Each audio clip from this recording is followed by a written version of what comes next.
को बेकरी बंद करने के बाद रूही घर आ चुकी थी।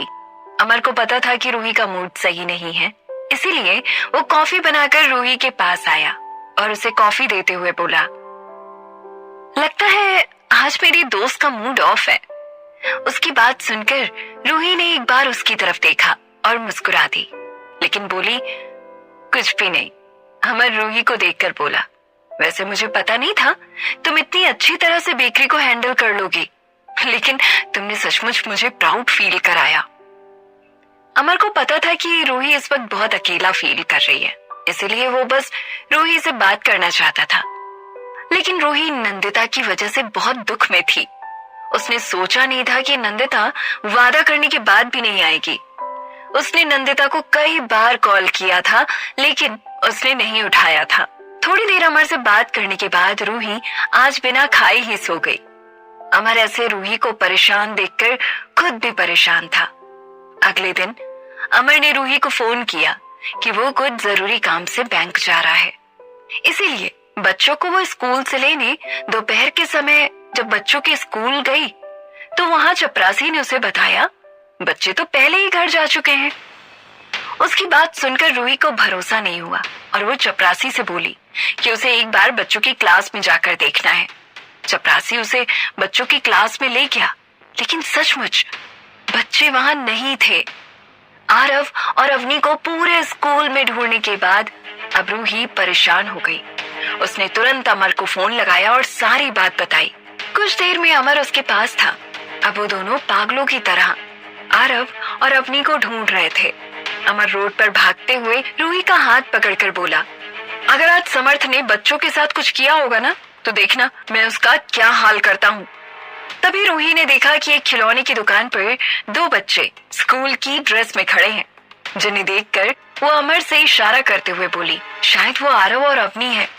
इतना बोलकर वो दोनों भागते हुए उस शॉप के पास पहुंचे और देखा तो सचमुच वो दोनों बच्चे अवनी और आरव ही थे। रूही उन्हें देखकर बोली, तुम दोनों यहाँ क्या कर रहे हो और किसके साथ तुम आए यहाँ? रूही ने जब उन्हें उनसे तेज आवाज में इतना कहा तो पीछे से कनिका निकलते हुए सामने आई और रूही को देखकर बोली, रूही, बच्चों से ऐसे बात नहीं करते। मैं उन्हें स्कूल से लेकर आई थी। दरअसल मैं अपने एक रिश्तेदार के बच्चे का एडमिशन कराने उस स्कूल में गई थी और तभी मुझे छुट्टी के टाइम ये दोनों दिखे, इसीलिए मैं इन्हें अपने साथ ले आई और अभी मैं इन्हें तुम्हारी बेकरी पर लाने ही वाली थी।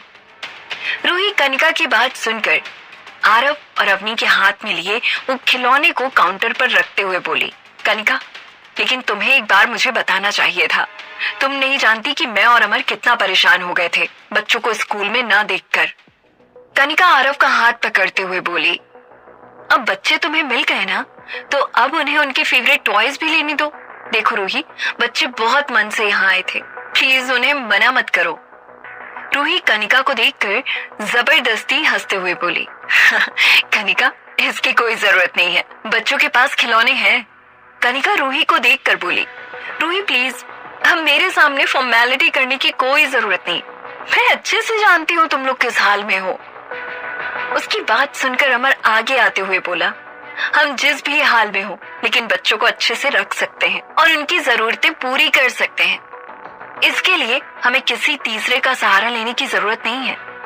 जब रूही ने देखा कि उन दोनों के बीच बातें सही से नहीं हो रही हैं, तो वो बीच में आ गई और कनिका को देखकर बोली, कनिका, बच्चे भी छोटे हैं, उन्हें अभी समझाया नहीं गया तो वो किसी से भी कोई सामान ले लेंगे, इसीलिए प्लीज तुम समझने की कोशिश करो।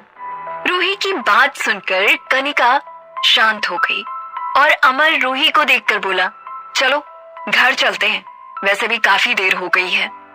अमर की बातें सुनते ही कनिका आगे बढ़ते हुए बोली, रूही, अगर तुम बुरा ना मानो तो मैं भी तुम्हारे साथ तुम्हारा घर देखना चाहती हूँ। कनिका की बात सुनकर रूही ने एक बार अमर को देखा और फिर धीरे से बोली, ठीक है, तुम चल सकती हो हमारे साथ। कार में बैठने के बाद कनिका अमर को देखकर बोली, आपको वैसे रूही में क्या अच्छा लगा कि आपने इसे अपनी बीवी बना लिया? अरे आपके लिए तो एक से एक अच्छी लड़कियों की लाइन लगी रहती होगी ना, फिर भी रूही में आपने ऐसा क्या देखा? कनिका का अमर से ऐसी बात करना रूही को पता नहीं क्यों अच्छा नहीं लग रहा था। अमर कनिका को देखकर बोला, मैं उस बारे में किसी से बात नहीं करना चाहता। रूही का मेरी जिंदगी में आना एक हादसा था। जैसे ही अमर ने इतना कहा तो कनिका जोर से हंस पड़ी और वो रूही को देखते हुए बोली, ये बात तो सही कही आपने, हादसे में ही ऐसे गलत लोग मिल जाते हैं। कनिका की बात रूही को बिल्कुल अच्छी नहीं लगी थी। वो लोग घर पहुंचने ही वाले थे, तभी रूही को सर्दी लगने लगी और उसने अपने हाथ जोर से बांध लिए। अमर ने जब रूही की तरफ देखा कि उसे सर्दी लग रही है, उसने तुरंत अपनी जैकेट उतार कर रूही की तरफ बढ़ा दी। रूही अमर के हाथ से जैकेट लेते हुए कनिका को देख रही थी, जिसका चेहरा थोड़ा उतरा हुआ सा लग रहा था। रूही समझ गई थी कि कनिका को ये पसंद नहीं आया है, लेकिन आंखों ही आंखों में उसने कनिका को बता दिया था कि अमर सिर्फ उसका है। रूही जब कनिका को लेकर अपने कमरे में आई तो कनिका उस कमरे को चारों तरफ से देखते हुए बहुत ही गंदा मुंह बनाकर बोली, रूही, मैं तुमसे एक बात बोलूं, प्लीज बुरा मत मानना, इस कमरे से अच्छा मेरी मेड का कमरा है। तुमने शायद गलती कर दी मेरे ऑफर को ठुकरा कर। रूही कनिका की बात पर जवाब देते हुए बोली, ऐसा नहीं है कनिका, हम बहुत जल्दी अपना नया घर बनाएंगे, लेकिन तब तक हमें इसमें ही रहना होगा। तभी रूही को वीर ने किसी काम से अपने पास बुला लिया। अब कमरे में कनिका और अमर बिल्कुल अकेले थे। एक कोने में बच्चे अपने खेल में लगे हुए थे। तभी कनिका अमर को देखकर बोली, प्लीज बुरा मत मानना, मैं रूही की दोस्त हूँ, इसीलिए आपको एक बात बता रही हूँ। रूही आपसे कभी प्यार नहीं कर पाएगी, क्योंकि वो समर्थ ही उसका पहला प्यार था। आपको शायद पता नहीं है, लेकिन मैंने कॉलेज में उसका प्यार देखा है। वो समर्थ के लिए पागल थी और समर्थ के जाने के बाद वो एकदम बदल गई है। जैसा उसका बॉन्ड समर्थ के साथ था, उसके 10% भी आपके साथ नहीं है। शायद आप सिर्फ नाम के लिए उसके पति हो। कनिका ने जैसे ही इतना कहा तो अमर को ये बात बहुत खराब लगी और वो उसे जवाब देते हुए बोला, रूही मेरी वाइफ है और मैं उसके पास्ट और प्रेजेंट के बारे में सब कुछ बहुत अच्छे से जानता हूँ। और मैं आपको एक बात बता दूं, अपने दोस्त के लिए इस तरह की बातें करना आपको शोभा नहीं देता। जिस तरह से रूही आपके बारे में बताती है, मुझे तो आप 1% भी वैसी नहीं लगती। इतना बोलकर वो उस कमरे से बाहर निकल गया। कनिका अपने दांत पीसते हुए रह गई। उसे समझ में नहीं आ रहा था वो ऐसा क्या करे जो अमर और रूही के बीच एक दरार आ जाए। जिस काम के लिए समर्थ उसे यहाँ लाया था, वो अभी तक उस काम में अपना 1% भी नहीं दे पाई थी। थोड़ी देर बाद जब रूही रूम में आई तो अमर खिड़की के पास खड़ा था। कनिका चाय पीते हुए रूही से बोली, रूही, क्या अब तुम्हें समर्थ की याद नहीं आती? कनिका की बात सुनकर कमरे में एकदम सन्नाटा छा गया और फिर रूही उसकी तरफ देखकर बोली, कनिका, मैं इस बारे में बात नहीं करना चाहती और अच्छा होगा कि तुम भी मेरी तरह सब कुछ भूल जाओ। कनिका रूही के पास आकर अमर को सुनाते हुए बोली, रूही, तुम खुश तो हो ना अपनी लाइफ में? देखो, तुम्हें किसी के दबाव में रहने की कोई जरूरत नहीं है। मैं हमेशा तुम्हारे लिए अवेलेबल हूँ। तुम्हें जब भी अकेला लगे, जब भी तुम्हें अपना पास्ट याद आए या फिर कुछ भी शेयर करना हो, तो मेरे पास जरूर आना। कनिका की बातें अमर को बिल्कुल पसंद नहीं आ रही थी। उसे समझ नहीं आ रहा था कि रूही की इतनी अच्छी फ्रेंड होने के बाद भी कनिका इस तरह से हर वक्त बात क्यों करती रहती है। वो पलटकर कनिका से कुछ गुस्से में बोलने वाला था, तभी आरव रूही को देखकर बोला, माँ प्लीज आप मेरी ड्राइंग बुक बनाने में मेरी हेल्प करो ना, मुझसे हो ही नहीं रहा। उसकी बात सुनकर रूही मुस्कुराते हुए उसके पास आई और उसे अपनी गोद में बिठा लिया और उसकी ड्राइंग बुक पर उसका हाथ पकड़कर ड्राइंग करने लगी। उसे ऐसा करते देख कनिका रूही पर तंज कसते हुए बोली, रूही, कुछ दिन पहले जब मैं तुमसे मिली थी तब मुझे तो ऐसा लगा था कि तुम इन बच्चों को कभी अपना ही नहीं पाओगी। जैसे तुम इन बच्चों को डांट रही थी और जैसे तुम इसे दूर रहने के लिए बोल रही थी, लेकिन आज अचानक से तुम उनके साथ ड्राइंग बना रही हो। अब देखो ना, वक्त सब कुछ बदल देता है। देखो, वक्त के साथ साथ तुम भी इनके लिए इनकी असली माँ से बढ़कर हो गई और उन्हें कितना प्यार करने लगी हो। कोई कह सकता है कि तुम वही रूही हो जो बच्चों को अपने आसपास फटकने भी नहीं देती थी। उसने जैसे इतना कहा तो रूही की नजर अमर पर टिक गई, जो कि उसे पहले से ही शिकायत भरी नजर से देख रहा था। रूही कनिका से कुछ बोलती इसके पहले उसका फोन आ गया और वो फोन पर बात करते हुए वहां से चली गई। लेकिन कमरे में फैली चुप्पी साफ बता रही थी कि कुछ तो हुआ है जो अमर को अच्छा नहीं लगा है। रूही आरव को अपनी गोद से उतारकर अमर के पास आई और उसे देखकर बोली, तुम प्लीज कनिका की बातों को सच मत मानना, वो कुछ भी बोल देती है। शायद मैंने पहले कभी उसके सामने बच्चों को डांट दिया होगा, इसीलिए वो इतना सब कुछ भूल गई। मैं उससे इस बारे में बात करूंगी। रूही की बात सुनकर अमर उसे शिकायत भरी नजरों से देखते हुए बोला, रूही, ये बात मुझे मेड ने भी बताई थी, लेकिन तब मैंने उसकी बात को सच नहीं माना था। लेकिन आज कनिका से ये सब सुनकर मुझे बिल्कुल अच्छा नहीं लगा है। ऐसी क्या मजबूरी थी तुम्हारी जो तुमने इन बच्चों के साथ ऐसा बर्ताव किया? अमर की बात सुनकर रूही को कोई जवाब नहीं आया था और वो चुपचाप बस अपनी जगह खड़ी थी। तभी अमर उसे देखकर बोला, रूही, मैंने तुम्हारा कब साथ नहीं दिया? हमेशा तो मैंने तुम्हारी हर प्रॉब्लम को समझा और उसके बदले मैंने तुमसे सिर्फ इतना मांगा था कि मेरे बच्चों की हिफाजत तुम्हारे हाथ में है, और तुम वो भी नहीं कर पाई। वो मासूम थे, उन्होंने आज तक मुझे तुम्हारी कभी शिकायत नहीं की। वो शायद तुमसे डरकर चुप रहे, और देखो तुम्हारा थोड़ा सा प्यार पाते ही वो कैसे तुम्हें अपनी माँ समझने लगे।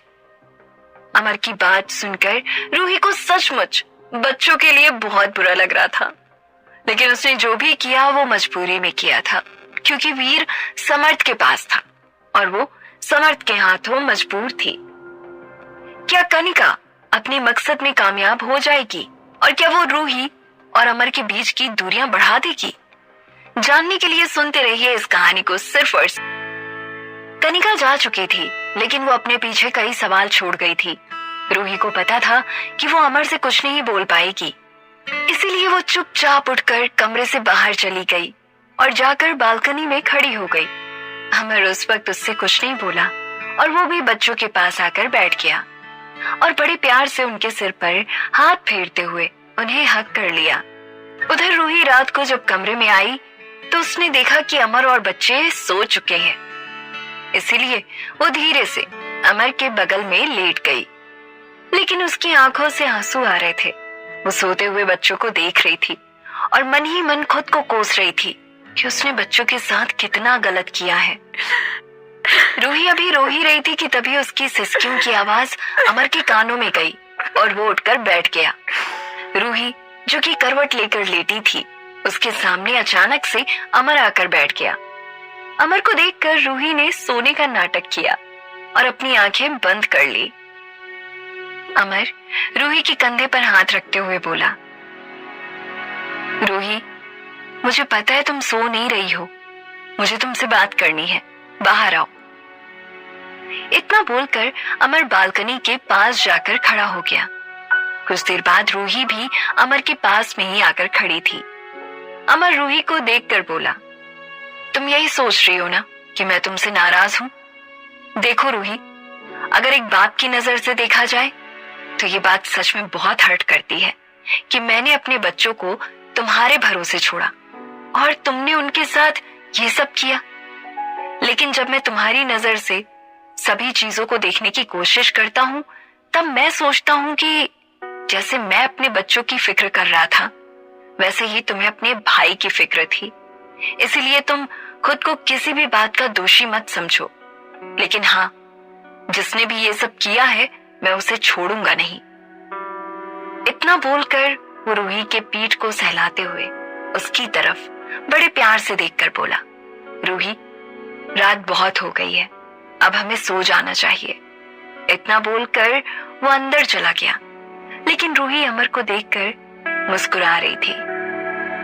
वो अपने मन में बोली, सच कहा है किसी ने, एक सही आदमी ही आपको बाकी आदमियों के असली चेहरे दिखा सकता है। अगर मैं अमर से ना मिलती तो मैं अभी भी दुनिया को समर्थ की नजरों से देख रही होती। और इतना बोलकर वो अंदर आ गई और जाकर चुपचाप लेट गई।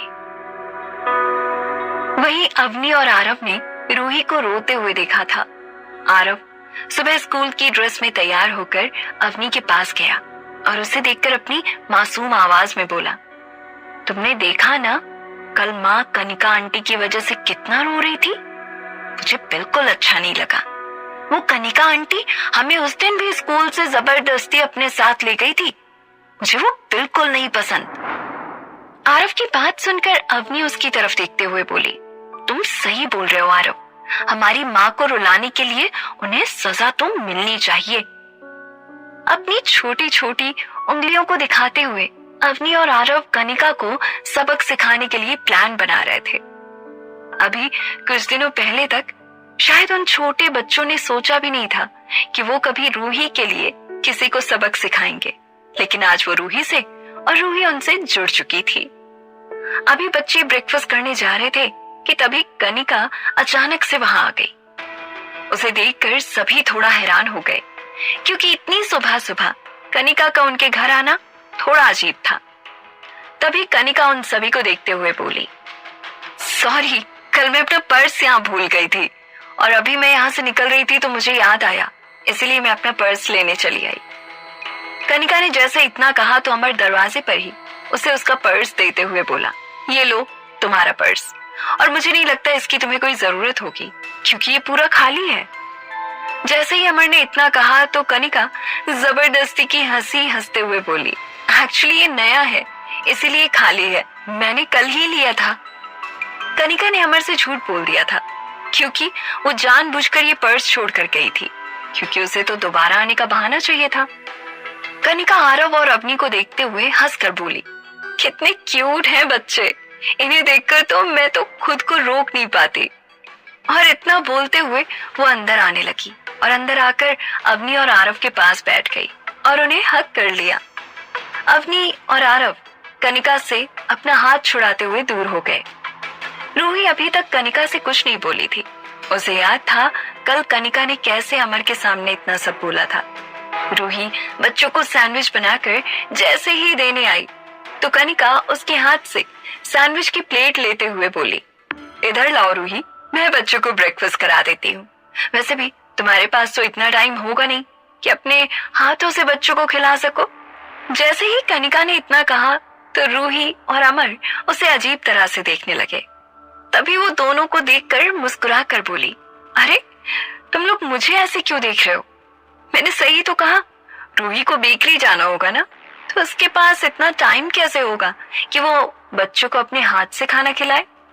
और इतना बोलकर उसने जैसे ही बच्चों की तरफ सैंडविच किया तो आरव ने केचप की बोतल उठाकर सैंडविच में डालने की कोशिश की और उस बोतल का आधे से ज्यादा केचप कनिका की ड्रेस पर गिर गया।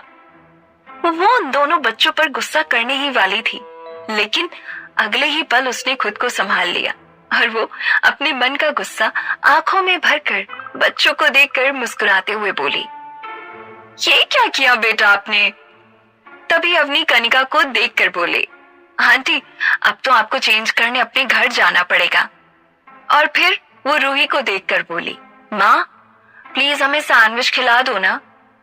दोनों बच्चे रूही को एकटक देख रहे थे। रूही उनकी असली माँ नहीं थी, लेकिन ना जाने क्यों उसे भी ऐसा लगा था जैसे बच्चों ने जानबूझकर किया है, और वो मुस्कुराते हुए बच्चों के पास आ गई और उन्हें अपने हाथों से सैंडविच खिलाने लगी।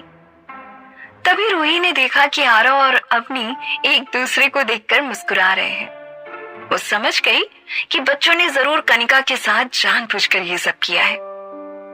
ब्रेकफास्ट करने के बाद आरव और अवनी स्कूल के लिए बिल्कुल रेडी थे।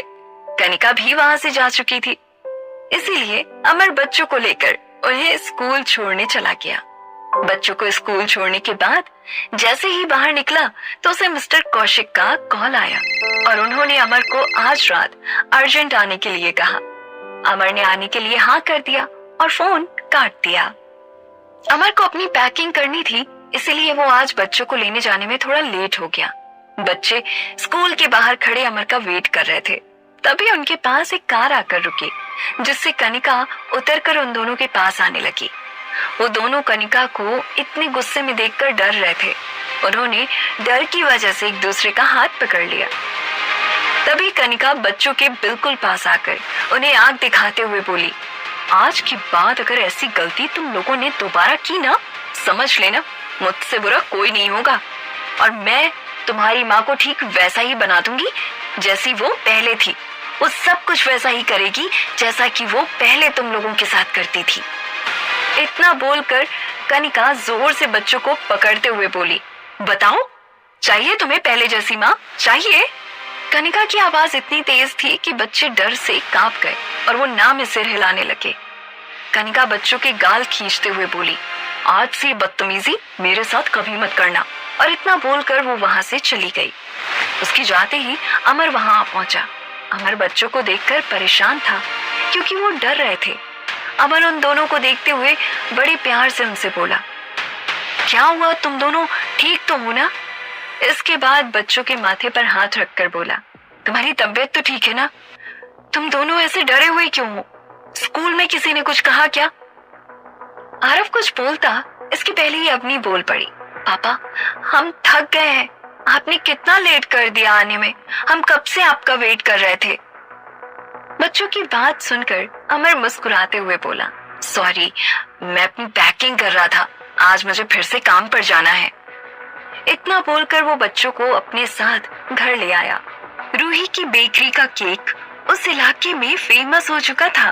उसकी बेकरी 1 महीने में काफी अच्छी चलने लगी थी। उसके केक को लोग दूर दूर से लेने आते थे। दोपहर के टाइम वो केक बना रही थी, तभी उसे एक कॉल आया। उसने फोन निकाल कर देखा तो ये कनिका का कॉल था।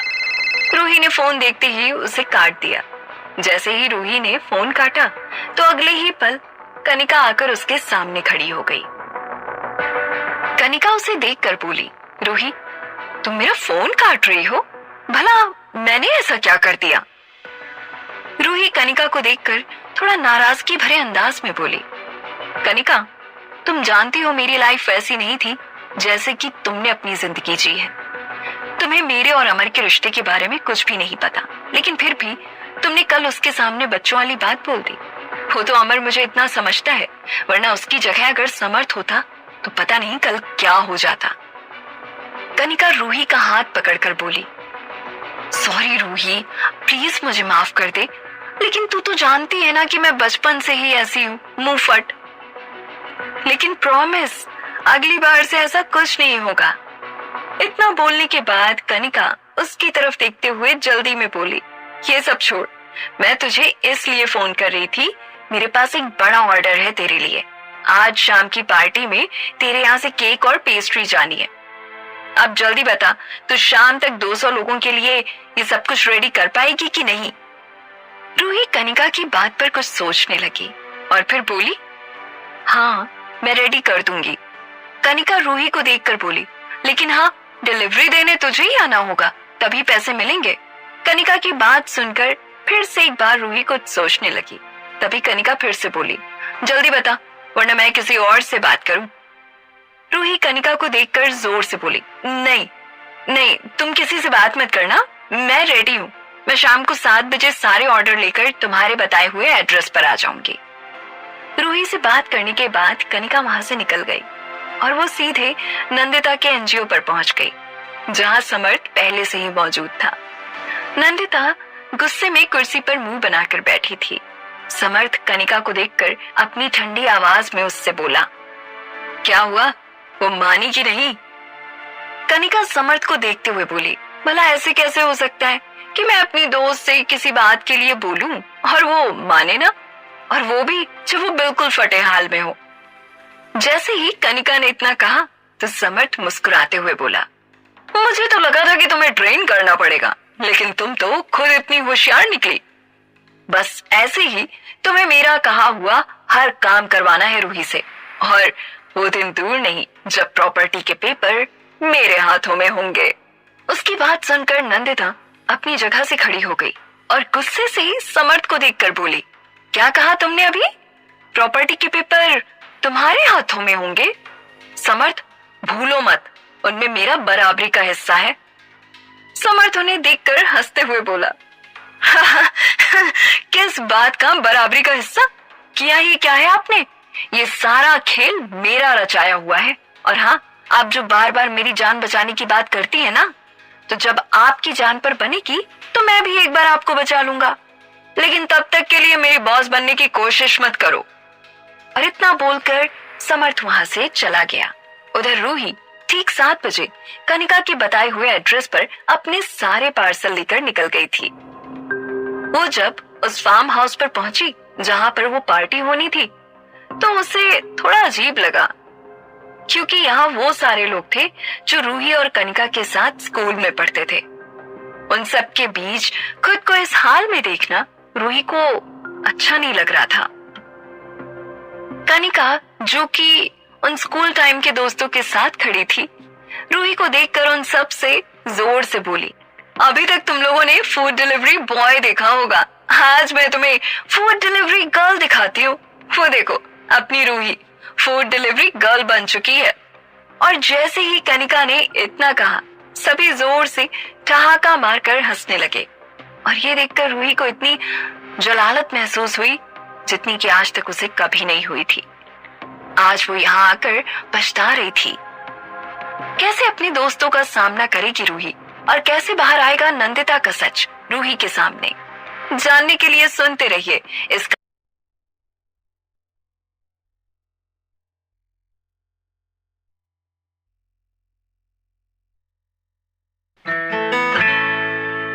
वहां सभी लगभग रूही को जानने वाले थे, और जानते भी क्यों ना, वो सब एक टाइम पर रूही के दोस्त थे। आज उन सब के सामने खुद को ऐसे देखकर रूही को बहुत शर्म आ रही थी। उसे लग रहा था कि वो तुरंत ही वहां से चली जाए, लेकिन वो ऐसा नहीं कर सकती थी, क्योंकि वो हालातों के आगे मजबूर थी। तभी एक लड़की, जिसकी रूही से कभी नहीं बनती थी, वो रूही के पास आई और उसे देखकर बोली, क्या रूही, तुम तो बचपन से इतनी बड़ी बड़ी बातें किया करती थी कि देखना एक दिन मैं कहां पहुंचूंगी और मैं कुछ बड़ा करूंगी। सच में ये बड़ा किया तुमने, केक बनाकर बावर्ची बनना चाहती थी तुम। उसने जैसे ही इतना कहा तो उसके पीछे खड़े बाकी सभी लोग हंसने लगे, जिनमें कनिका भी थी। रूही ने जैसे ही कनिका की तरफ देखा तो वो एकदम से शांत होकर उसके पास आई और बाकी लोगों की तरफ देखकर बोली, शट अप यार, किसी के काम का मजाक नहीं उड़ाते। कम से कम ये तो देखो, अगर ये ना होती तो हमें इतना टेस्टी केक कहां से खाने को मिलता। कनिका रूही की नजरों में अभी भी अच्छा बनना चाहती थी, क्योंकि उसे लग रहा था अचानक से रूही से रिश्ते खराब करने का मतलब रूही के घर में किसी भी तरह से एंट्री नहीं मिलेगी। कनिका रूही के कंधे पर हाथ रखकर उसे मुस्कुराते हुए बोली, रूही प्लीज टेबल पर सारे आइटम्स लगा दो, अभी कोई वेटर नहीं आया है, नहीं तो मैं तुमसे नहीं बोलती। जैसे ही कनिका ने इतना कहा तो रूही कनिका को देखती रह गई। रूही को एक पल को ऐसा लगा जैसे वो सब कुछ छोड़ छाड़ कर यहाँ से चली जाए, लेकिन अपनी मेहनत के पैसे वो उसे फिर नहीं मिलते। इसलिए रूही का दिमाग जो कह रहा था और उसका दिल जो चाह रहा था वो उसने नहीं किया। रूही अभी अपनी जगह पर ही खड़ी थी। तभी एक बार फिर से कनिका उसे देखकर बोली, रूही प्लीज, मैंने कहा ना टेबल पर सारा सामान लगा दो, तुम्हें यहाँ पार्टी के लिए नहीं बुलाया है। जैसे ही कनिका ने इतना कहा तो रूही की आंखों से आंसू निकल गया और वो चुपचाप सामने रखी बड़ी सी टेबल पर केक, पेस्ट्री और पिज्जा लगाने लगी। वो किसी से नजर नहीं मिला पा रही थी। भले ही उसने कोई शर्मिंदगी वाला काम ना किया हो, लेकिन अपने दोस्तों के सामने जलील होना एक बहुत बड़ी बात थी। रूही को जिंदगी में धीरे धीरे करके सब सबक मिल रहे थे और आज उसे सबसे बड़ा सबक मिल गया था, जिसे वो बचपना समझकर माफ कर देती थी। वो कनिका की बदतमीजी थी। ये आज रूही को साफ पता चल गया था। उधर अमर मिस्टर कौशिक के यहाँ पहुंच चुका था। वो अभी जाकर बैठा ही था कि तभी मिस्टर कौशिक उसके पास आए और उसे फोन देते हुए बोले, आई नो ये तुम्हारे फील्ड से अलग काम है, लेकिन मैं जानता हूँ तुम्हारी जॉब के दौरान तुम्हें ये सब भी सिखाया गया था। प्लीज इस फोन का डेटा रिकवर कर दो। जब मिस्टर कौशिक ने ऐसे कहा तो अमर हैरानी से उन्हें देखने लगा। उसकी आंखों में सवाल था कि वो ऐसा करने के लिए उसे क्यों बोल रहे हैं। तभी मिस्टर कौशिक अमर की तरफ देखते हुए बोले, तुम यही सोच रहे होगे ना कि मैं तुमसे ये क्यों करा रहा हूं? दरअसल ये मेरा दूसरा फोन है जिनमें मेरे सभी बिजनेस पार्टनर्स के नंबर हैं और मैं नहीं चाहता कि ये फोन किसी के भी हाथ में जाए और मेरी पर्सनल इंफॉर्मेशन और चैट्स कोई देखे।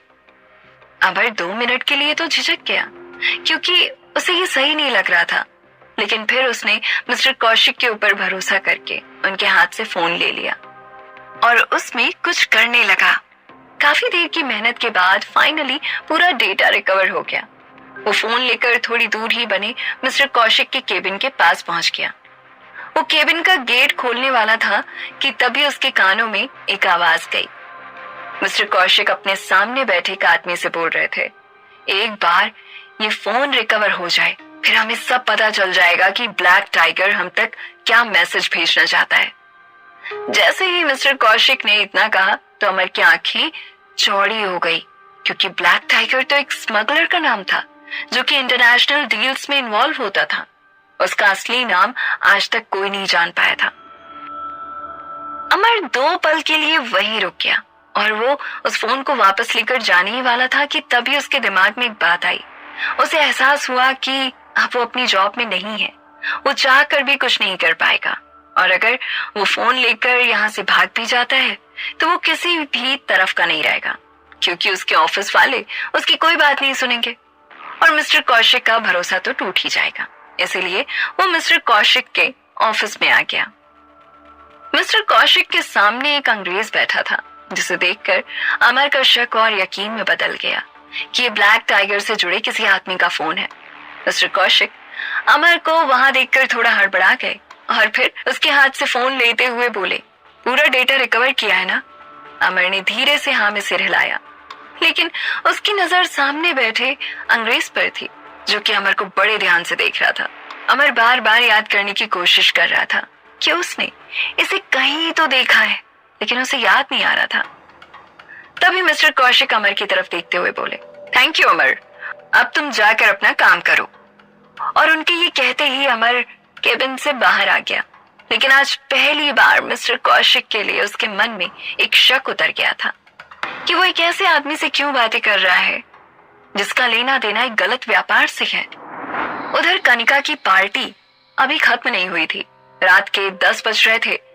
कनिका और उसके साथ पढ़ने वाले दोस्त डांस में बिजी थे, लेकिन रूही एक कोने में खड़ी ये सब देख रही थी। उसने बिल्कुल सिंपल सा सूट पहन रखा था, जबकि वहां बाकी सब पार्टी वेयर कपड़ों में घूम रहे थे। रूही ने जैसे घड़ी का टाइम देखा तो उसे समझ में आया कि अब ये वक्त यहाँ रुकने का नहीं है। उसे आरव और रवनी की फिक्र हो रही थी क्योंकि वो घर पर अकेले थे और अमर को आने में अभी कुछ टाइम था। इसीलिए वो कनिका के पास जाने की कोशिश करने लगी। डांस फ्लोर पर बिल्कुल भी जगह नहीं थी।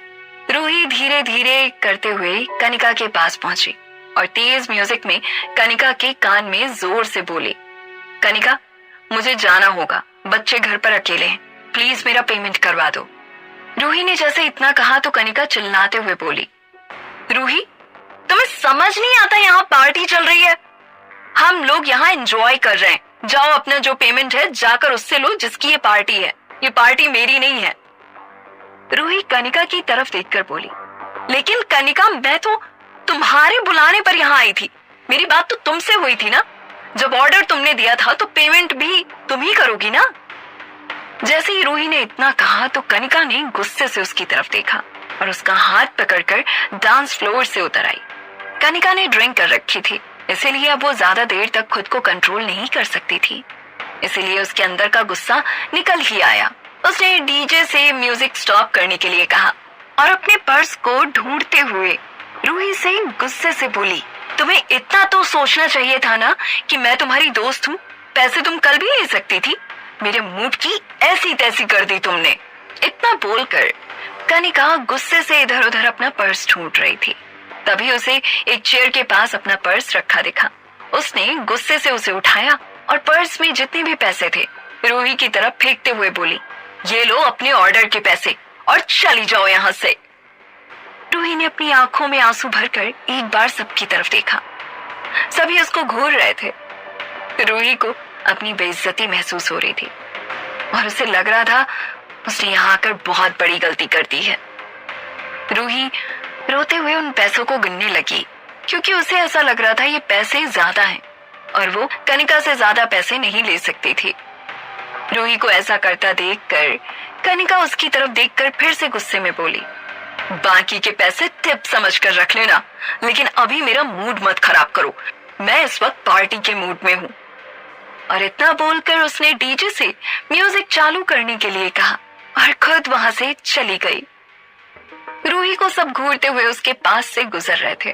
उसके सबसे अच्छे दोस्त भी उसे ऐसे देख रहे थे जैसे उसने कुछ क्राइम कर दिया है। रूही को सारे जानने वालों में एक अजनबी वाली फीलिंग आ रही थी। उसने किसी से कुछ नहीं कहा और चुपचाप घर के लिए निकल गई। रास्ते में रूही को इतना रोना आ रहा था कि उसकी आंखें धुंधली पड़ रही थी। सामने से आने वाली गाड़ियां उसे दिख ही नहीं रही थी। तभी उसके बगल में कार आकर रुकी। इस कार में कोई और नहीं बल्कि अमर था, जिसने रूही को देख लिया था। अमर कार से उतरकर उसे ऐसे देखकर बोला, रूही क्या हुआ है तुम्हें, तुम रो क्यों रही हो? जैसे ही अमर ने इतना कहा तो रूही खुद को रोक नहीं पाई और उसे हक करके और जोर जोर से रोने लगी। बीच रोड पर रूही सब कुछ भूल चुकी थी कि वो कहाँ है और क्या कर रही है। बस उसे इस वक्त किसी के सहारे की जरूरत थी जो उसे मिल गया था। अब उसे और रोना आ रहा था। अमर रूही को चुप कराते हुए बोला, रूही बात क्या है? देखो, जब तक तुम मुझे बताओगी नहीं मैं समझ नहीं पाऊंगा कि क्या हुआ। रूही रोते हुए बोली, मुझे वहां नहीं जाना चाहिए था, मुझे नहीं जाना चाहिए था वहां। अमर उसकी बात सुनकर परेशान होकर उसे देखते हुए बोला, रूही तुम कहाँ गई थी? प्लीज मुझे बताओ, कहाँ नहीं जाना चाहिए था तुम्हें? रूही रोते हुए अमर को देखकर बोली, मुझे कनिका की पार्टी में नहीं जाना चाहिए था, उसने मेरी बहुत बेइज्जती की। जैसे ही रूही ने इतना कहा तो अमर की आंखों में गुस्सा उतर आया और रूही का हाथ पकड़कर बोला, चलो मैं अभी बात करता हूँ कनिका से, उसकी हिम्मत कैसे हुई तुम्हारी बेइज्जती करने की? रूही अमर का हाथ पकड़कर रोते हुए बोली, कोई फायदा नहीं है अमर, मैं नहीं चाहती कि मेरे साथ साथ तुम्हें भी वहां जलील किया जाए। वो लड़की बहुत बदतमीज है, आज मैंने उसका असली रूप देख लिया है। वहां सारे बचपन के दोस्त आए हुए हैं, मैं नहीं चाहती कि तुम्हारा वहां तमाशा बने, इसलिए प्लीज अमर, प्लीज तुम मेरे पास रहो। रूही की बात सुनकर अमर समझ गया था ये वक्त जोश में काम लेने का नहीं है और उसे ये भी पता था कि इस वक्त रूही को सबसे ज्यादा उसकी जरूरत है, इसीलिए वो रूही के पास रुक गया। उसने रूही को पानी पिलाया और फिर उसने रूही को कार में बिठाया और उसे देखकर बोला, देखो रूही, अब हम घर चल रहे हैं, बच्चे तुम्हें ऐसे रोता हुआ देखकर घबरा जाएंगे, इसीलिए तुम्हें थोड़ी हिम्मत से काम लेना होगा, तुम तो बहुत स्ट्रांग हो ना। जब अमर ने ऐसा कहा तो रूही को समझ आया कि सचमुच उसे किसकी बातों से फर्क पड़ रहा है। एक मामूली सी दोस्त से जो उसकी जिंदगी में इतने दिनों बाद आई है, जबकि उसे तो एक इतना गहरा घाव मिल चुका है उसके अपने ही पति से, जिसने उसके साथ धोखा किया, उसे मारने की कोशिश की और अब वो फिर से उसके पीछे पड़ा हुआ है। रूही बिल्कुल शांत हो गई और उसे सब कुछ समझ आ गया। थोड़ी देर बाद अमर और रूही घर पर थे। बच्चे उन दोनों को देखते ही भागते हुए उनके पास आए और उनसे लिपट गए। रूही और अमर बच्चों के सिर पर हाथ फेरते हुए उनको गोद में उठाकर उन्हें अंदर लेकर गए और उनके साथ खाना खाया, लेकिन रूही का चेहरा बिल्कुल उतरा हुआ था।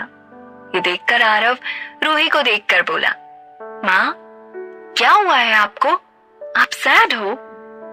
आरव की बात सुनकर रूही उसकी तरफ देखकर मुस्कुरा दी और फिर उसे अपने हाथ से खाना खिलाने लगी। उधर अभी कनिका पार्टी में डांस कर रही थी कि तभी किसी ने उसके गाल पर एक जोरदार थप्पड़ जड़ दिया और उसके बाल उसके चेहरे पर आ गए। ये देखते ही एकदम से म्यूजिक बंद हो गया और सभी लोग उस आदमी को देखने लगे जिसने कनिका को थप्पड़ मारा था। कनिका ने चेहरा उठाकर जब सामने की तरफ देखा तो सामने समर्थ खड़ा था। उसकी आंखों में गुस्सा देखकर कनिका जान गई कि जरूर उससे कोई गलती हो गई है। समर्थ ने गुस्से से कनिका का हाथ पकड़ा और उसे घसीटते हुए पार्टी से बाहर ले गया। क्यों मारा था समर्थ ने कनिका को? और क्या रूही कभी कनिका को माफ करेगी? अब कैसे आएगी कनिका रूही की जिंदगी में वापस? जानने के लिए सुनते रहिए को सिर्फ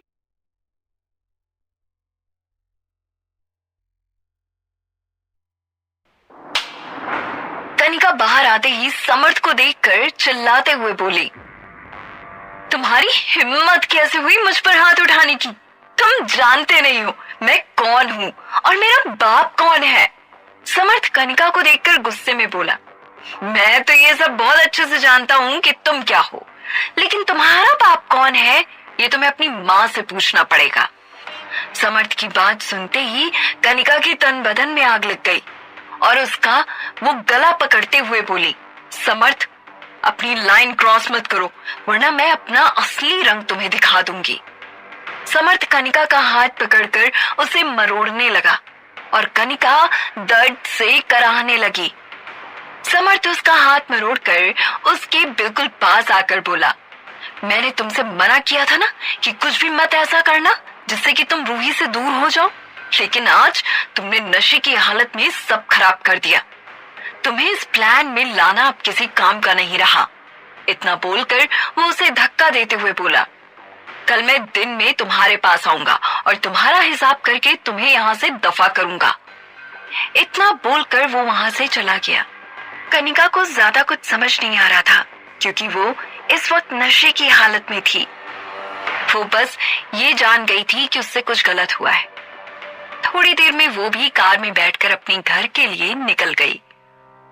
उधर खाना खाने के बाद अमर अपनी बैग से कुछ गिफ्ट निकालते हुए आरव और अवनी से बोला, मैं 2 गिफ्ट लाया था लेकिन अब तुम लोगों को शायद कोई इंटरेस्ट नहीं है तो मैं ये गिफ्ट किसी और को दे दूंगा। उसने बच्चों को चिढ़ाते हुए जैसे ही इतना कहा तो दोनों बच्चे भागते हुए उसके पास आए और उसे देखकर बोले, ये आप हमारे लिए लाए हो? अमर मुस्कुराते हुए उन दोनों को प्यार करने लगा। आज बहुत दिनों बाद अमर बच्चों के लिए कोई गिफ्ट लाया था। वो उन्हें देखकर बोला, मैं जो भी करता हूँ तुम दोनों के लिए ही करता हूँ। और इतना कहते हुए उसकी नजर रूही पर आकर रुक गई, जैसे कि वो उसे भी इन सब में शामिल करना चाहता हो। उसने दोनों गिफ्ट आरव और अवनी को दे दिए। फिर वो अपने बैग से गिफ्ट का पैकेट निकालते हुए रूही को देते हुए उससे बोला, ये वीर के लिए है, उसको दे देना। रूही को लगा था ये गिफ्ट उसके लिए होगा, लेकिन जब अमर ने ऐसे कहा तो उसका चेहरा उतर गया और उसने वो गिफ्ट टेबल के ऊपर रख दिया। रूही को ऐसा लग रहा था कि शायद अमर उसे कोई गिफ्ट देगा, लेकिन जब काफी देर तक अमर ने उससे कुछ भी नहीं कहा तो रूही जान गई कि उसके लिए कोई गिफ्ट नहीं आया है। उसे थोड़ा बुरा लगा था, लेकिन उसे बुरा क्यों लगा था वो ये समझ नहीं पाई थी। वो जाकर चुपचाप अपने बिस्तर पर लेट गई और उसने जैसे ही तकिए के नीचे हाथ रखा तो उसे लगा जैसे वहां कुछ रखा है। उसने तकिया हटाकर देखा तो वहां एक बॉक्स रखा था। उसने जैसे ही उस बॉक्स को खोला तो उस लंबे बॉक्स में बहुत सुंदर पायल रखी हुई थी, ठीक वैसी ही पायल जैसी रूही को पसंद थी, बिल्कुल सिंपल लेकिन स्टैंडर्ड। रूही ने वो पायल देखते ही तुरंत अमर की तरफ अपना चेहरा घुमाया और देखा तो अमर उसकी तरफ देखकर मुस्कुरा रहा था। बच्चे सो चुके थे। अमर धीरे धीरे रूही के पास आया और उसके पास आकर बैठ गया। फिर उसे देखते हुए बोला, तुम्हें क्या लगा था मैं तुम्हें भूल गया? इतना बोलकर उसने उस बॉक्स से एक पायल उठाई और रूही का पैर आगे करने लगा। रूही इस वक्त थोड़ा घबरा गई थी, इसलिए उसने पैर पीछे कर लिया। तभी अमर ने एक नजर भर के उसे देखा और उसका कंट्रोल अपने पैर से छूट गया। अमर ने उसका पैर आगे किया और उसके पैर में पायल पहना दी और फिर रूही को देखते हुए बोला, मैंने जितना सोचा था ये उससे कहीं ज्यादा खूबसूरत लग रही है तुम्हारे पैर में। रूही ने अमर की बात सुनकर एक बार अपने पैरों को देखा जो कि सचमुच बहुत अच्छे लग रहे थे और फिर अमर को देखकर शर्मा गई। अगली सुबह समर्थ नंदिता के साथ कनिका के घर पर था। वो अभी अपने बेड पर सो रही थी। तभी समर्थ ने पानी का ग्लास भरकर उसके चेहरे पर जोर से फेंक दिया। जैसे ही कनिका के चेहरे पर ठंडा पानी गिरा तो कनिका घबरा कर उठ गई और गहरी सांस लेते हुए सामने देखने लगी। सामने समर्थ और नंदिता उसे ऐसे घूर रहे थे जैसे उसने किसी का खून कर दिया हो। कनिका को रात की बातें हल्की हल्की याद आ रही थी, लेकिन उसे समझ में नहीं आ रहा था कि उसे हुआ क्या है। समर्थ कनिका को देखकर बोला, हम यहाँ तुम्हारा हैंगओवर उतारने नहीं आए हैं, तुम्हारा हिसाब करने आए हैं, ताकि तुम अब हमारे इस प्लान से बाहर हो जाओ। कनिका समर्थ को देखकर परेशान होते हुए बोली, देखो समर्थ, मैंने जो भी किया है मैं सब सही कर दूंगी, लेकिन मुझे इस प्लान से बाहर मत करो। मेरे अंदर रूही के लिए नफरत अब और बढ़ गई है। मैं तुमसे वादा करती हूँ कि मैं वैसा ही करूंगी जैसा तुम बोलोगे। समर्थ गुस्से में कनिका को देखकर बोला, रूही तुम्हारा असली चेहरा जान गई है और अब कोई फायदा नहीं है उसके पास जाने का। वो तुम्हारी किसी भी बात पर यकीन नहीं करेगी। वो तुम्हारी तरह बेवकूफ नहीं है। कनिका समर्थ को देखकर उसके पास आकर बोली, तो ये तो तुम्हारे लिए अच्छी बात है ना कि अगर वो मेरा असली चेहरा जान गई है तो क्यों ना मेरे कंधे पर रखकर तुम बंदूक चलाओ। जब तक मैं उसे परेशान करूंगी वो तुम्हारे बारे में सोचेगी ही नहीं और तुम अपना काम आसानी से करते रहोगे। उसे तुम्हारे अगले कदम के बारे में कुछ पता नहीं होगा क्योंकि वो सिर्फ मेरे बारे में सोचेगी। समर्थ कनिका का मुंह पकड़कर उसे दबाते हुए बोला, मैं अच्छे से जानता हूँ तुम्हें रूही से क्या चाहिए। तुम रूही से नहीं बल्कि अमर से कुछ चाहती हो। तुम अमर का प्यार चाहती हो ना, क्योंकि तुम्हें मन ही मन अमर पसंद आने लगा है। जैसे ही समर्थ ने इतना कहा तो कनिका ने अपना चेहरा झुका लिया। समर्थ उसे धक्का देते हुए बोला, ये मैं तुम्हारी आंखों में देखकर उसी दिन जान गया था जब तुम पहली बार अमर से मिलकर आई थी। इतना बोलकर समर्थ वहां से जाने ही वाला था कि तभी कनिका भाग कर आई और उसके सामने खड़ी हो गई और उसे देखते हुए नंदिता की तरफ इशारा करते हुए बोली, देखो समर्थ, तुम अकेले सब कुछ नहीं कर सकते और अगर तुम इनका सहारा लेकर आगे बढ़ोगे तो तुम बहुत बुरा फंसोगे, ठीक वैसे ही जैसे ये खुद फंसी है। समर्थ कुछ देर तक कनिका को देखता रहा और फिर गुस्से से बोला, एक आखिरी मौका दे रहा हूँ मैं तुम्हें और इस बार तुम्हें मेरा बहुत बड़ा काम करना होगा। अगर तुम ये काम ना कर सकी तो फिर समझो सब कुछ खत्म और तुम्हें मैं दूध में से मक्खी की तरह निकाल फेंकूंगा। और इतना बोलकर समर्थ वहां से जाने लगा। तभी कनिका उसकी तरफ देखकर जोर से बोली, लेकिन जाना कहाँ है और मुझे करना क्या होगा, ये तो बताकर जाओ। समर्थ उसकी तरफ देखकर घूरते हुए बोला, वो तुम्हें सही टाइम आने पर पता चल जाएगा, तब तक अपना मुंह बंद करके बैठी रहो। आज संडे था, इसलिए बच्चे घर पर ही थे। रूही बच्चों के लिए ब्रेकफास्ट बना रही थी। उसने 2 बार वीर को उसके रूम में जाकर बुलाया, लेकिन वीर कुछ कर रहा था। रूही जब ब्रेकफास्ट लेकर वीर के कमरे में गई तो वीर तैयार होकर कमरे से बाहर निकलते हुए रूही को देखकर बोला, दीदी आज मैं बहुत जल्दी में हूँ, मैं आपसे बाद में आकर मिलता हूँ। रूही उसके पीछे चलते हुए बोली, वीर कम से कम कुछ खा कर तो जाओ, और तुम जा कहाँ रहे हो? तुम्हारे पास फोन भी नहीं है, कम से कम बता कर तो जाओ कि किसके साथ जा रहे हो और किस काम से जा रहे हो। वीर रूही की बात अनसुनी करते हुए सीढ़ियों से उतरते हुए बस इतना बोला, मैं जल्दी आ जाऊंगा दीदी, और फिर वो चला गया। रूही हाथ में प्लेट लिए बस वीर को देखती ही रह गई। तभी अमर पीछे से आकर रूही के कंधे पर हाथ रखकर बोला, बड़ा हो गया है अब वो, 20 साल का है, अपनी मर्जी से कहीं भी आ जा सकता है। तुम्हें इतना परेशान होने की जरूरत नहीं है, अभी आ जाएगा वो, दोस्तों के साथ ही गया होगा यहीं कहीं। अमर की बात सुनकर एक बार रूही ने उसकी तरफ देखा और फिर अंदर आ गई। रूही कुछ परेशान सी थी। वो ब्रेकफास्ट करते हुए अमर को देखकर बोली, मैं अपने दिमाग में बार बार ये जोर डाल रही हूँ कि मुझे कल की कोई बात याद ना आए, लेकिन फिर भी कनिका ने जो कल मेरे साथ किया मैं उसे भुला नहीं पा रही हूँ।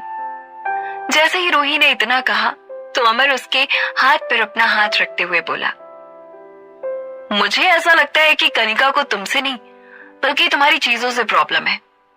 भले ही उसके पास पैसा है लेकिन वो तुम्हारी जितनी खूबसूरत नहीं। भले ही उसके पास दोस्त हैं लेकिन एक हंसता खिलता परिवार नहीं है।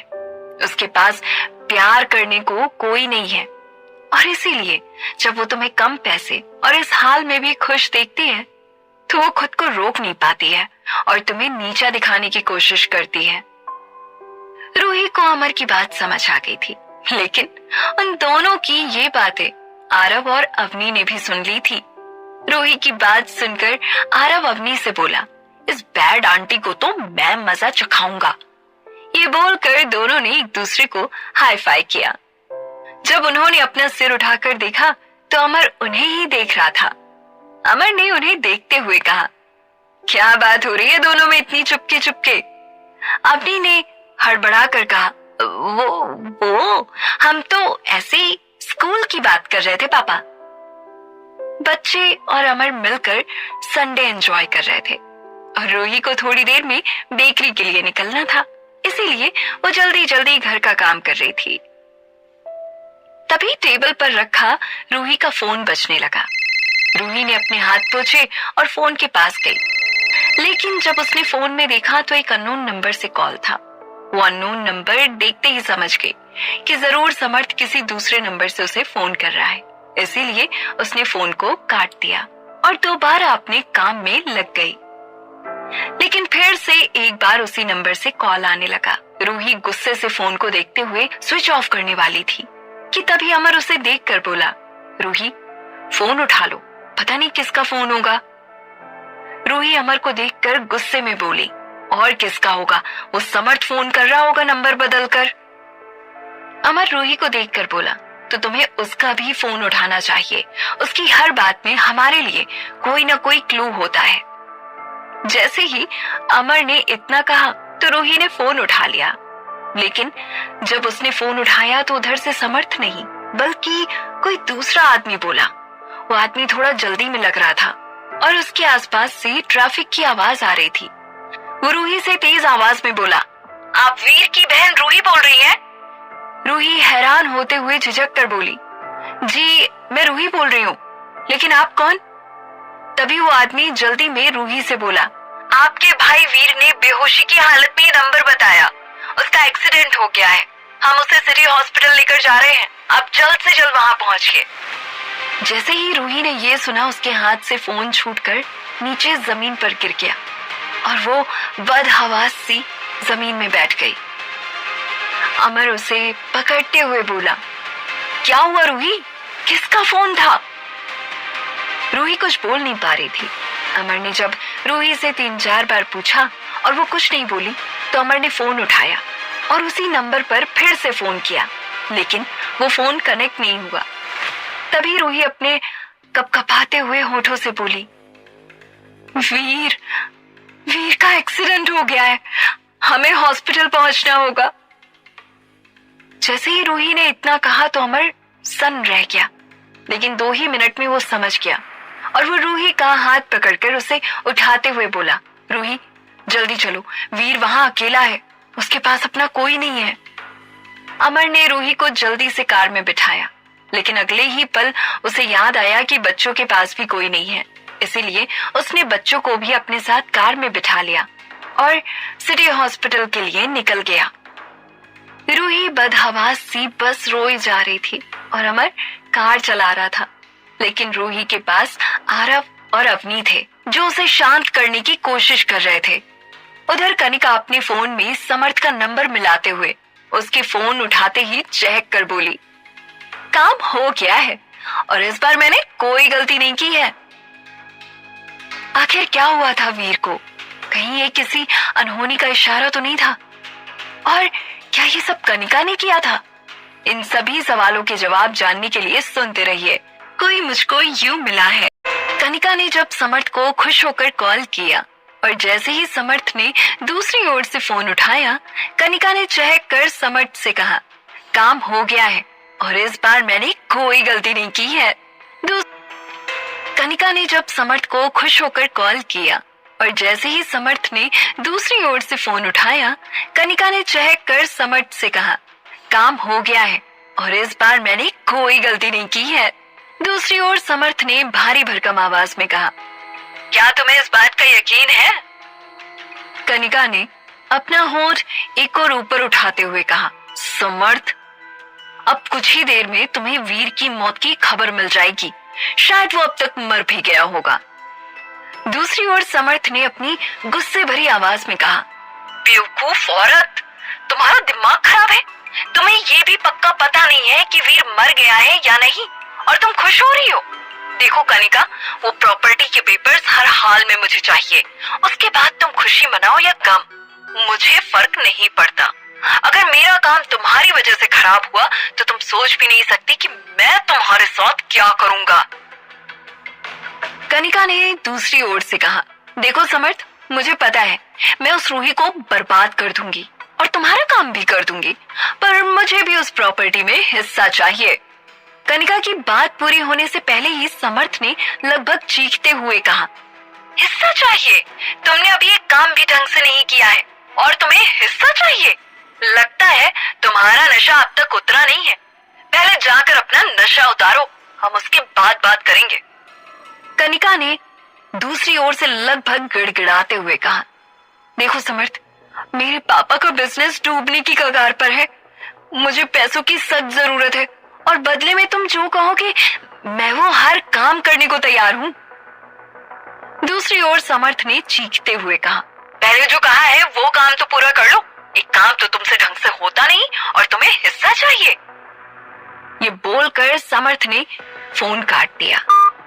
कनिका ने एक लंबी सांस लेते हुए कहा, रूही, मैं तुमसे सब कुछ छीन लूंगी। तुम्हारा पति, तुम्हारे बच्चे, तुम्हारा भाई, यहाँ तक कि तुम्हारे पैसे भी। पैसे मैं अपने पापा के डूबते बिजनेस के लिए लूंगी। और अमर तुम जैसी लड़की डिजर्व नहीं करता। अमर सिर्फ और सिर्फ मेरा है। ये बोलकर कनिका कुछ सोचने लगी और कहीं जाने के लिए निकल गई। उधर रूही और अमर बच्चों के साथ हॉस्पिटल पहुंच गए थे, जहां वीर एडमिट था। अमर अभी गाड़ी पार्किंग में लगा रहा था, पर रूही से इंतजार नहीं हुआ। रूही भागकर हॉस्पिटल के अंदर आ गई और हड़बड़ाते हुए रिसेप्शन पर बैठी हुई लड़की से पूछा, मुझे फोन आया था कि मेरे भाई का एक्सीडेंट हो गया है। आप प्लीज बता दीजिए कि वो कहाँ है। रिसेप्शनिस्ट ने रूही से कहा, इमरजेंसी वार्ड, आगे से लेफ्ट। रिसेप्शनिस्ट की बात पूरी होने से पहले ही रूही भागकर वीर के वार्ड की ओर चली गई। रूही जैसे ही वीर के पास पहुंची तो उसने देखा कि वीर के होंठ और सिर पर पट्टियां बंधी हुई थी। रूही ने वीर के पास खड़े डॉक्टर से पूछा, डॉक्टर, मेरा भाई अब कैसा है?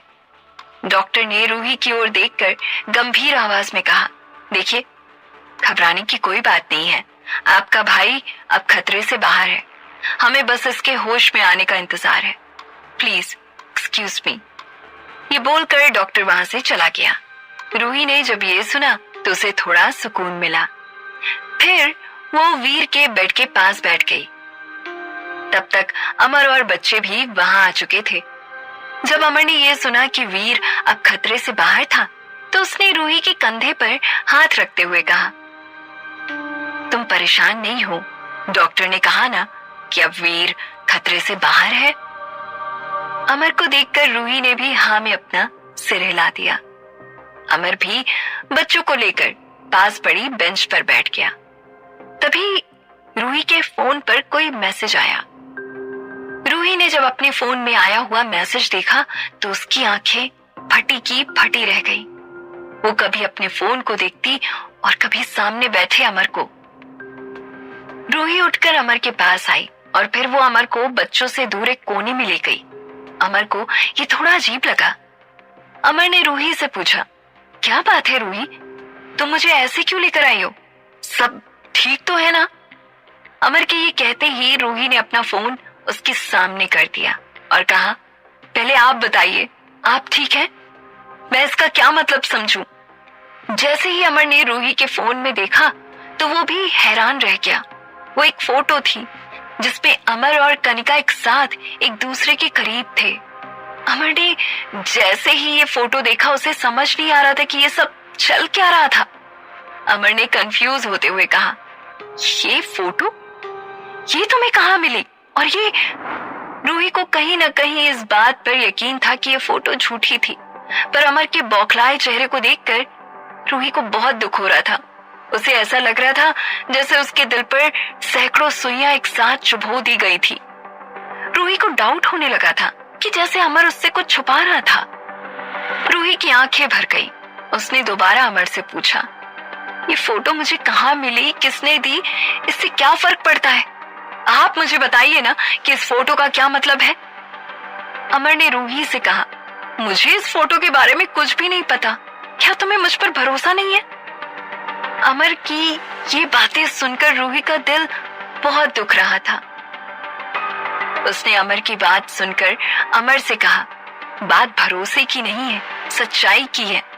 और जब मैंने आपसे कुछ पूछा है तो आप उसका जवाब सीधे सीधे क्यों नहीं दे रहे? अमर आगे कुछ भी कह पाता उससे पहले ही अवनी और आरव वहां आ गए। और फिर अवनी ने रूही की ओर बढ़ते हुए कहा, मम्मा, आप पापा पर गुस्सा क्यों कर रहे हो? क्या पापा ने आपकी पेंसिल गुम कर दी है? मैं जब भी भैया की पेंसिल या कोई सामान गुम कर देती हूँ तो भैया भी मुझसे नाराज हो जाता है और मेरे ऊपर गुस्सा करने लगता है। आरव ने अवनी के सिर पर धीरे से मारते हुए कहा, अरे बड़े लोग पेंसिल गुम होने पर गुस्सा नहीं होते बुद्धू। पापा, आपने मम्मा से लड़ाई की है क्या? अमर चुप था। तभी रूही ने बात बदलते हुए कहा, बड़ों की बात नहीं सुनते बेटा, गंदी बात। चलो हम वीर मामू के पास चलते हैं, उनकी तबीयत खराब है ना। ये बोलकर रूही बच्चों के साथ वहां से चली गई। अमर वहां खड़ा होकर जाती हुई रूही को देख रहा था। अमर ने अपने मन में कहा, अभी तुम बहुत गुस्से में हो, जैसे ही तुम्हारा गुस्सा उतरेगा तुम खुद सब समझ जाओगी। फिर अमर रूही को कुछ देर के लिए अकेला छोड़ने का सोचकर वहां से निकल गया। थोड़ी देर बाद अमर खाने की प्लेट लेकर रूही के पास आया, जो कि बच्चों के पास बैठी थी। अमर ने रूही की तरफ प्लेट बढ़ाते हुए कहा, रूही कुछ खा लो, तुमने कुछ भी नहीं खाया। रूही ने अमर को बिना देखे रूखी आवाज में कहा, मुझे भूख नहीं है। अमर ने दोबारा कहा, ऐसे कैसे भूख नहीं है, मैं कुछ। तभी आरव ने अमर की बात बीच में काटते हुए अमर के हाथ से खाने की प्लेट लेते हुए कहा, पापा आप मुझे दो, मैं मम्मा को खिलाता हूँ। अमर ने बात आगे न बढ़ाने का सोचकर आरव को प्लेट दे दी और वीर के पास जाकर बैठ गया। आरव ने अपने छोटे छोटे हाथों से खाने का एक निवाला तोड़कर रूही के आगे कर दिया। रूही अब आरव को मना नहीं कर सकती थी।